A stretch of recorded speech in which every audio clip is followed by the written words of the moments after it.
I'm very pleased to announce that we are relaunching the 6-day course of the logical thinking process here in Paris.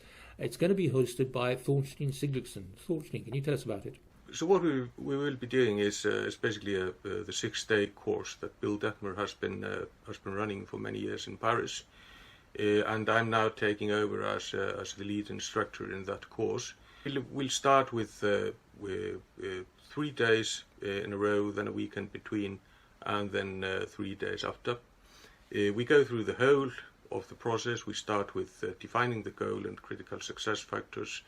We move on to the current reality tree to identify the root cause behind the issues, and then to the evaporating cloud to solve for any conflicts that we identify along the way.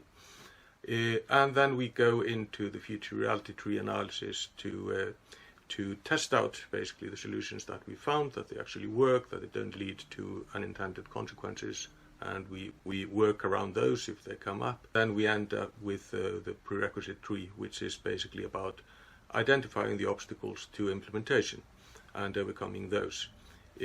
What I will be adding in this course towards the end is how we can use artificial intelligence, the large language models, to help us both improve the quality of our analysis and to speed it up. This is an area I've been researching for quite a while. I've developed already a training course in it. It's very, very promising to use this technology for that. So this is, in short, the brief description of the course. You bring your problem to the table and you go out with a solution. You go back home with a solution. Okay, thank you very much. Okay, so I hope to see you here in Paris for this 6-day course on the logical thinking process. See you soon.